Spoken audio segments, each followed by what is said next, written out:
Still remember the first time my dad pulled our Chevy station wagon into the parking lot of that motel off I-80 in Nebraska. I was 8, maybe 9, crammed in the back with my little brother and a pile of Happy Meal toys. The neon sign buzzed Motel 10 in pink and blue, and right next door was the Truck Haven with those greasy burgers that tasted like heaven after 12 hours on the road. Dad would say, "This here's a gem, kids. Clean sheets, hot showers, and the best damn cheeseburger in the Midwest." Mom would roll her eyes but smile. Now fast forward 25 years. Jake and I were driving cross-country for our honeymoon. Yeah, a road trip. Because who needs Paris when you've got America's heartland? We were trying to save money after the wedding blew our budget, so when I saw that familiar sign outside Lincoln, I got all nostalgic. "Babe, pull in here. Stayed here 1,000,000 times as a kid. It's got the best truck stop burger ever. You'll love it." He glanced over, eyebrows up. Motel 10? Never heard of it. Looks a little, worn. That's fine. Probably just got bought by Motel 6 or something. Same vibe. Come on, it'll be an adventure. We checked in at around 9 p.m. The clerk was this grizzled guy with a beard that looked like it hadn't seen a comb since Reagan, chewing tobacco into a styrofoam cup. "Room 204. Ice machine's broke. Vending's out of everything but off-brand Cheetos." Jake shot me a look as we hauled our bags up the exterior stairs, metal railing sticky with God knows what. "Adventure, huh?" "Shut up," I laughed, nudging him. "It's only one night." The room hit us like a wet slap. Carpet stained with disgusting fluids, a bedspread with cigarette burns even though it was non-smoking, and an AC unit that rattled. The bathroom mirror was cracked, and the shower curtain had mildew blooms that looked suspiciously like faces screaming. Holy Jessica, this is a hole. I tried to laugh it off. It's retro. Come on, let's go get burgers. That'll make it better. The truck stop was still there. Pumps glowing under fluorescent lights, semis idling like sleeping dragons. But the diner. God, what happened to the diner? Used to be called the Roadhouse Grill, with checkered tables and waitresses who called you Hun. Now, it was some knockoff chain called Burger Bunker, all fluorescent orange and menus laminated in grease. We slid into a booth that wobbled like it was drunk. The waitress, tattoos up her arms, name tag Crystal, smacked her gum and goes, "What'll it be?" "2 cheeseburgers, fries, Cokes," Jake said. She scribbled. Didn't look up.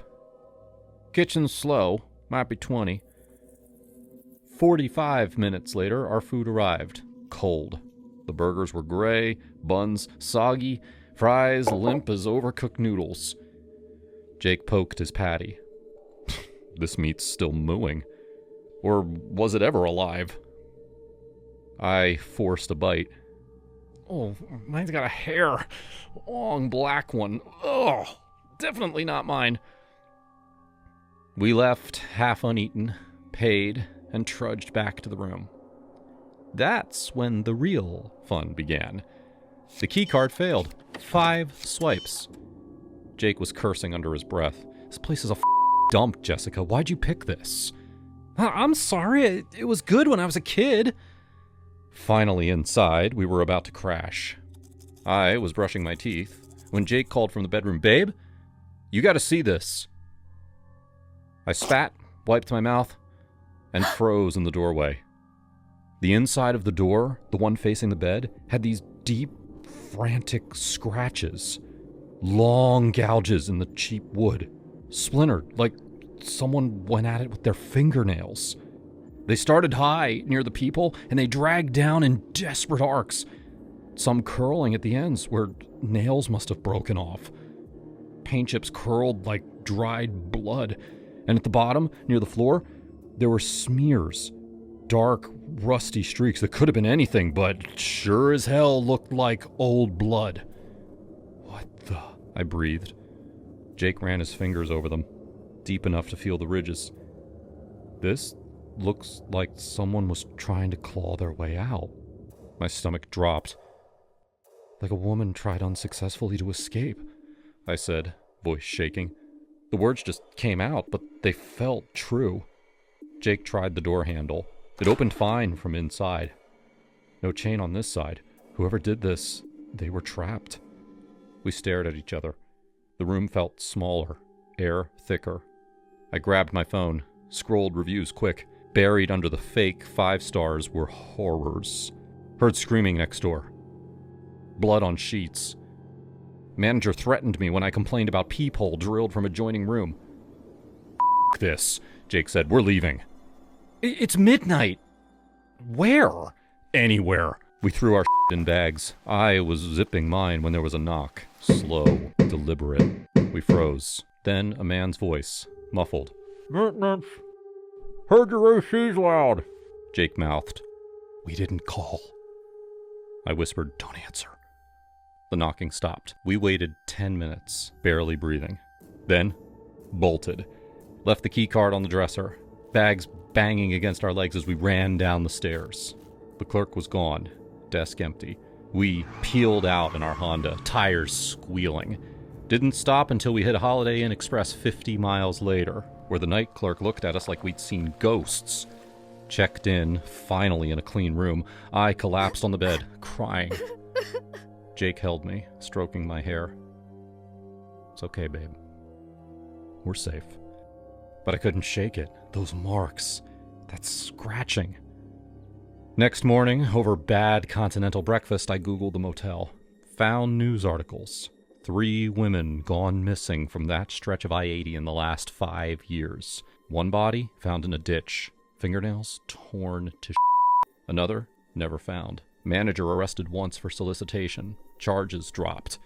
And get this, the motel had been Motel 10 since the 80s.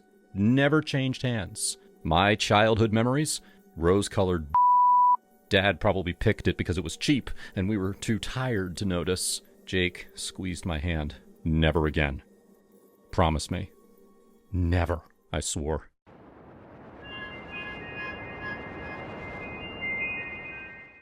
My fiancé, Daniel, told me to never visit him at work. He was the manager of a mid-sized bank, and his job stressed him out a lot. He couldn't handle any distractions. At least, that's what he told me. For 3 years, I believed him. Last week, I was doing my usual chores around the house when I saw that he left his briefcase behind. I called him, but he didn't answer. So, being a good partner, I decided to drive to his office and drop it off. Our son was with my parents for the day, so I figured, why not? His bank was near the grocery store anyway. I could pop in, give him what he needed, and get out of his hair before he got upset. I walked inside and introduced myself to one of the tellers. She was extremely ugly. She had a lazy eye and a thick unibrow. Could you take me to Daniel's office, please? I have his briefcase. The woman looked at me suspiciously, like I was trying to rob the place or something. I calmly explained that he was my fiancé, and she acted like I was insane. Ma'am, I'm going to have to ask you to leave now.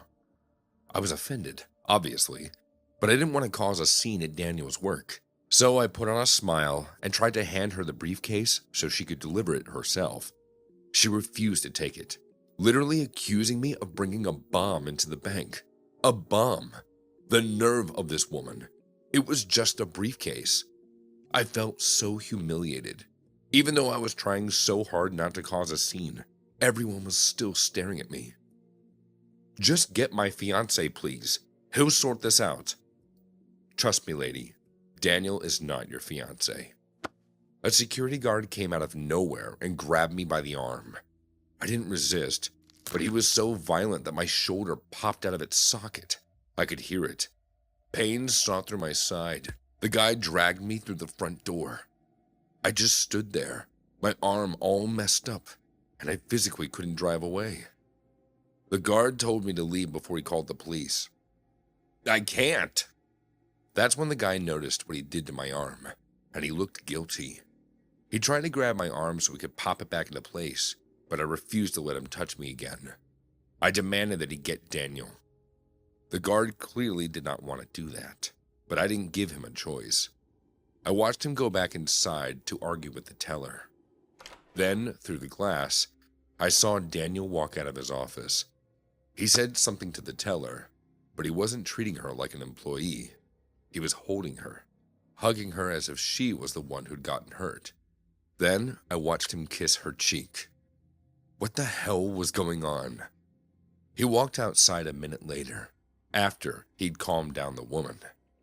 When he reached me, he kept a foot between us. No hug, no kiss on the cheek. And as we talked, he kept glancing back at the window, as if he was more concerned with how that woman felt than his own fiancée. And the worst part was, he didn't even apologize or ask if I was okay. He just lectured me about coming to his workplace. Daniel, what's going on? I'm busy, and you should have just called. I did. You didn't answer. That's when he finally apologized. He told me he was really stressed from work, and Lacey, the teller, completely misunderstood the situation. He said all the right things. Everything sounded believable. He was still keeping his distance and glancing towards the window. I knew he was hiding something from me, but I was in too much pain to think straight, and asked him to take me to the hospital, but he said no. There was an urgent care a few blocks over that I could walk to. So that's what I did. Despite the pain, I walked to the urgent care alone, and a male nurse popped my shoulder back into place. I didn't realize that I still had Daniel's briefcase until after the pain went away. I could have gone back to the bank to get my car, but instead, I sat in their lobby and opened his briefcase myself. It was the first time I ever looked through Daniel's belongings before, and what I found made everything clear. His day planner was filled with mentions of Lacey, their date nights, evenings together, and all his work trips and trainings were a lie. He was living a double life with her. Last weekend's seminar was actually a trip with Lacey to Joshua Tree. He went to freaking Joshua Tree, while I had to deal with our son's 103-degree temperature. Even worse, he had code words in the calendar for all the time he actually spent with his real family. Our son's birthday party was last month, and he labeled it as dental appointment. Our anniversary dinner was called prostate exam. He was so determined to keep me hidden from his mistress that he wrote 1,000 excuses in his day planner. How could he cheat on me with that woman? She's a beast. After a while, the nurse came over to check on me. I guess I was sobbing in the lobby. I absolutely unloaded on him. He was speechless. I mean, what could anyone say? He hugged me until I stopped crying. I walked back to the bank after that. My car was still there. I hurried past the window so no one could see me, but the security guard was waiting for me outside. I'm so sorry. I never meant to hurt you. No, I believe you. It's not your fault. My fiancé kept me a secret this whole time, and his ugly-ass mistress is in there. Ma'am, if you're talking about Lacey, she's not his mistress. She's his wife. That's how I found out that my supposed fiancé, the father of my child, was already married. I was the mistress, without even knowing. I went back home, called a locksmith that changed the locks, and burned his briefcase in the fireplace. He showed up that evening after work and had all the excuses. He said that he didn't love Lacey. He didn't even live in the same house. He said that she was forced into a marriage with him, and that her father ran the bank. He just had to keep up the appearance when he was at work. He said that I was his real soulmate, not because he got me pregnant, but because I make him happy. You have two choices, Daniel. You can tell everyone the truth, or you can stay away from me and my son forever. He chose the latter, and I haven't seen him since. So I guess I'm a single mother now, but hey, I have a date with that male nurse next week. We'll see how that goes.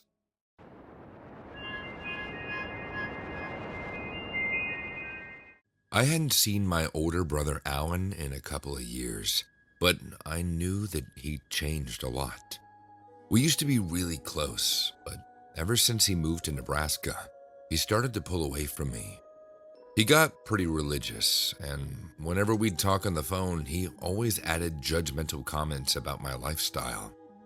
I'd been happily divorced since 2022. My ex-husband was a total loser. and I'm so much better off without him. But Alan did not approve. He'd never been married, so he didn't understand how a marriage like mine could just fall apart. I hated how he lectured me about that kind of stuff, so over time I just stopped answering his calls. Last month, he called me out of the blue to invite me over. He said that he missed me, and he didn't understand how we drifted so far apart. But he didn't apologize for all the times that he offended me. I really wanted to see him again, and although that if we had an actual face-to-face conversation, maybe we'd actually hash things out. So I agreed to go. I flew to Nebraska, and he picked me up at the airport. I stayed at his house for a day before he started lecturing me again. Having that conversation in person only made things worse. I stormed off and checked into a nearby hotel. I went online and changed my plane ticket to leave in the morning. I was so angry that I traveled all this way for nothing. I sat by myself in the hotel room, waiting for Alan to call and apologize. Of course he didn't. To help calm me down, I went to a hotel jacuzzi. I saw one of the other guests, a pretty blonde named Jane. Right away, she seemed really friendly. She said she was a long-term resident of the hotel. She didn't tell me she was a but I figured that she was. I was a pretty hardcore feminist, so I had nothing against her line of work. If she was happy with her life, who was I to judge? We stayed in the jacuzzi for about an hour. I told her about my problems with my brother, and she assured me that he'd come around. She told me about how her family had disowned her before they eventually reconnected, and that gave me hope. Just when I was about to go back to my room, I heard a buzzing noise from my purse. Someone was trying to call me.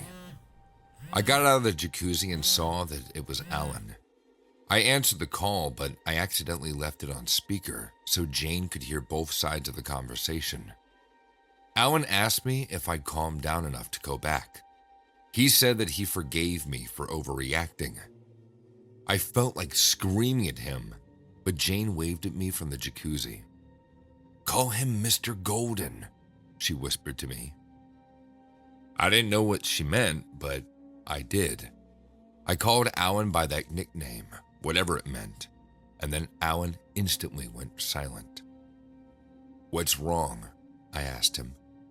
He absolutely freaked out, screaming into the phone that I had no idea what I was talking about. Then he hung up on me. Jane smiled and explained that she recognized Alan's voice. He was one of her clients, and he'd used that nickname whenever he saw her.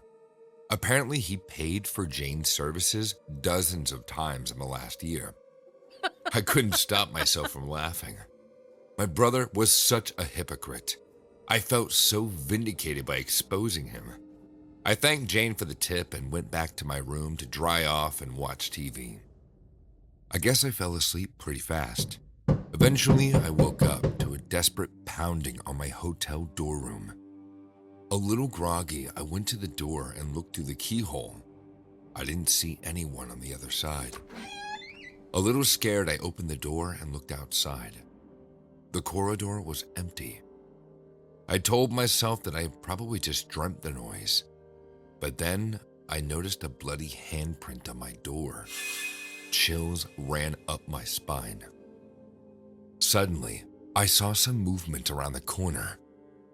I slowly walked outside, ready to run back in my room if things got dangerous. That's when I saw my brother standing over Jane's dying body. She had a knife to her stomach. I stood there, frozen. I just caught my brother murdering someone. He turned towards me and said, she swore she'd never tell. My whole body was numb. I felt myself backing away. He just stared at me for a long moment, deciding what he should do next. Then he reached down and pulled the knife from Jane's torso. In a rush of movement, he raced towards me with the knife. He was going to murder me too. I was his sister. We were so close. But now it was like he was a completely different person. I ran to my open door, but Alan grabbed me by the arm and pulled me towards him. He held the knife to the side of my neck. "Sinners need to die," he whispered in my ear. I felt the cold edge of the blade pressed into my skin.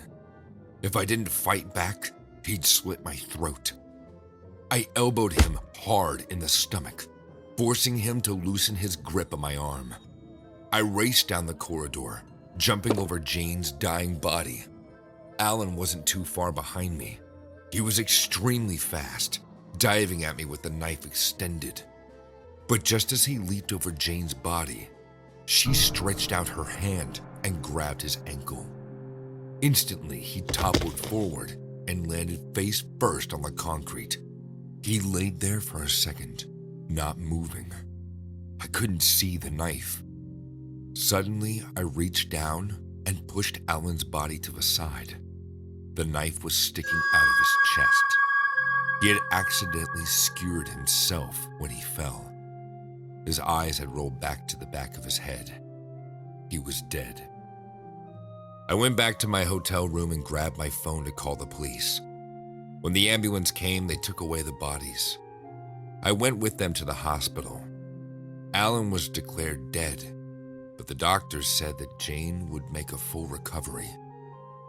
We still keep in touch.